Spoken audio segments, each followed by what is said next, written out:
Olá, turma! Tudo beleza com vocês? Como muita gente ficou em dúvida do nosso último assunto, eu resolvi fazer um vídeo para tentar deixar bem desenhado o que nós estudamos em sala. Vamos lá, espero que ajude.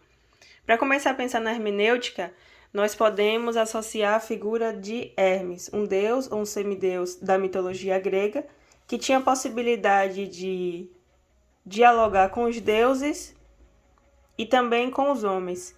Isso fazia dele um intermediário, um tradutor e um mensageiro.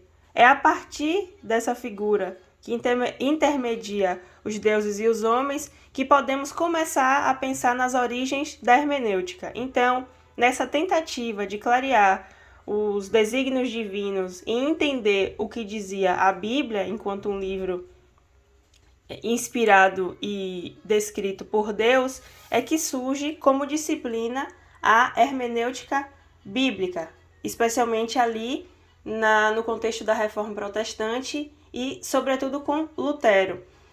Podemos pensar também, depois disso, na hermenêutica filológica ou na tentativa de entender e interpretar textos clássicos da literatura e, posteriormente, a hermenêutica jurídica, tentando entender, então, textos voltados ao direito.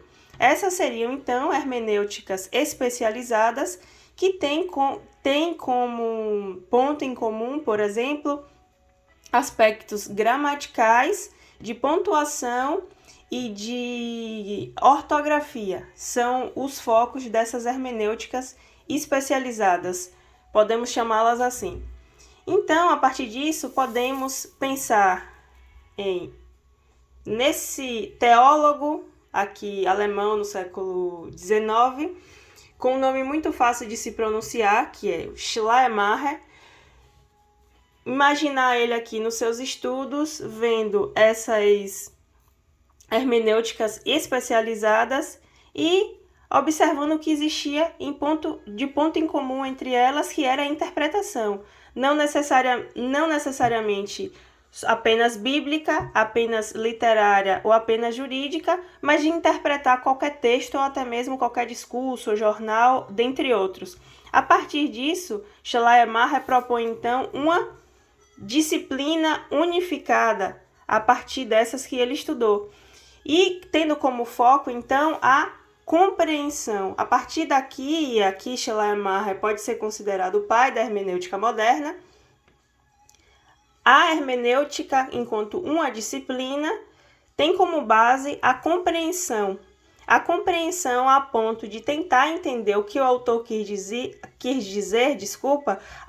ao ponto de entender algo que ele mesmo não compreendeu. Então, da capacidade de entender para além do próprio autor. Por isso, era importante uma disciplina chamada psicologia. Então, esse seria o resumo do pai da hermenêutica moderna, Schleiermacher, na Alemanha, no século XIX, olhando essas disciplinas especializadas e propondo uma disciplina unificada. O que acontece após a morte de Schleiermacher?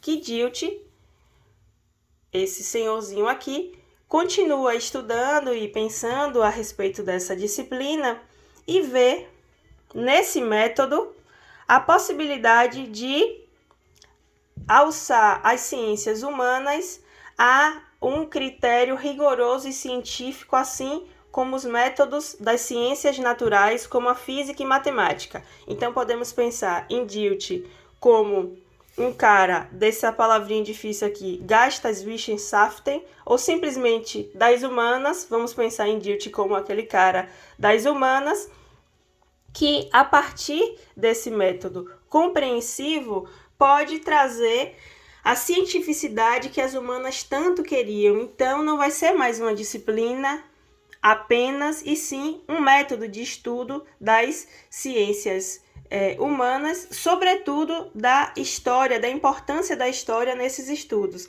Então, o que teria de diferente nessas disciplinas e nas disciplinas de ciências naturais? A separação entre Sujeito e objeto, que existia, por exemplo, na física, na matemática, a gente pode imaginar nos cientistas, que não existe essa diferença tão clara quando estudamos as humanas, como a história. O sujeito, nesse caso, está dentro do objeto que ele estuda, que é a história ou a sociedade. Então, é um sujeito consciente, com vontades, que vive a história e não tem a capacidade de ter tanta neutralidade e separação como nas ciências naturais. Por isso, a necessidade de não um método explicativo, mas sim um método compreensivo aqui para as ciências humanas. E seguindo então a linha histórica, nós podemos pensar em Heidegger, que já tem um nome difícil porque traz muitos nomes difíceis, mas observando os outros estudos, Heidegger vai pensar a hermenêutica não apenas como uma disciplina, não apenas como um método, mas como um modo de estar no mundo, como um modo de viver, já que nós, enquanto seres humanos dotados de razão, vivemos compreendendo, tentando compreender a nossa própria existência e a existência das outras pessoas, dos outros animais, dos outros entes abstratos. A partir disso, ele traz nomes difíceis que a gente não precisa entender a fundo, mas Dasein, diferença ontológica e faticidade para dizer basicamente e formular a sua teoria de bases filosóficas de que o homem, como um ser finito, certo? Que nasce, que se desenvolve e que morre, a partir dessa existência, está sempre tentando se compreender e compreender o mundo que existe. Então, o Dasein a gente pode pensar como um ente hermenêutico que não se descreve, que não é possível se explicar, digamos assim. Mas a título de didática, nós podemos pensar no Dasein como o ser humano tentando fazer esse movimento de compreender a si e ao mundo, certo? Então, esse Dasein, ou o ser aí, apresenta certos preconceitos que a história de onde ele está inserido lhe fornecem. Podemos então chamar, a partir de Heidegger, de estruturas prévias da compreensão. São essas estruturas, ou podemos chamar de preconceitos, que vão fazer com que o homem, o Dasein, o ser aí, caminhe nessa história, nessa faticidade e possa se diferenciar dos outros seres e compreender tudo que o cerca. A partir disso, também vimos em Gadamer que essas estruturas prévias da compreensão podem ser pensadas como horizontes, certo? A partir da história de cada um carrega um horizonte ou preconceitos a partir disso, e a partir do diálogo com outra pessoa, com um texto, com uma obra de arte, acontece isso aqui, que seria para Gadamer uma fusão de horizontes, certo? Isso significa que é importante e fundamental o conceito de linguagem. E para a gente entender o conceito de linguagem, podemos pensar na ideia de jogo, mas um jogo onde o personagem principal não é um jogador nem outro jogador, mas o próprio jogo. Isso significa que é importante o diálogo, a intersubjetividade e a relação entre os participantes, de modo que não se faz necessário uma linguagem ou uma língua em comum, mas sim algo que os jogadores ou os interlocutores ou as pessoas que estão dialogando entendam naquele momento. Então, a partir dessa ideia que podemos pensar no círculo hermenêutico, como essas pessoas dialogando e tentando entender tentando formular uma compreensão que é sempre e necessariamente intersubjetiva e dialogada, e é nesse círculo hermenêutico, a partir de comparações de cada um, que vai acontecer a compreensão que já foi proposta desde o início por Schleiermacher. A diferença é que aqui em Gadamer não vai ser apenas uma disciplina, não vai ser apenas um método, vai ser um modo de estar no mundo, mas não somente isso, vai ser uma questão filosófica. Então, se pensarmos na hermenêutica filosófica, estamos falando em Gadamer.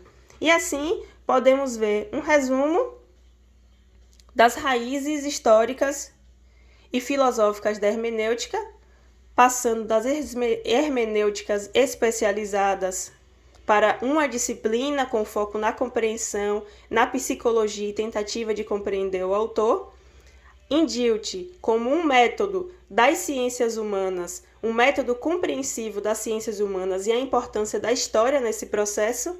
Aqui em Heidegger, não apenas uma disciplina, não apenas um método, mas uma maneira de estar no mundo, já que o homem está sempre na vida tentando compreender a própria existência, tentando compreender tudo o que o cerca, a partir de estruturas prévias de compreensão ou que chamamos de preconceito. Então, a partir de Heidegger, não pensamos em abolir os preconceitos, é a partir deles que vamos compreender e entender os textos e as outras pessoas. Então, aqui, para finalizar, a filosofia de Gadamer, a fusão de horizontes, que seria o encontro dessas pessoas que têm uma história de vida, uma pré-compreensão e preconceitos enraizados, a linguagem que deve ser desenvolvida a partir dessas duas pessoas e não de forma universal, e a ideia de círculo hermenêutico para, então, finalizarmos a nossa disciplina. Até aqui, eu espero que tenha ajudado vocês e me contem aí. Um beijo e até a próxima aula.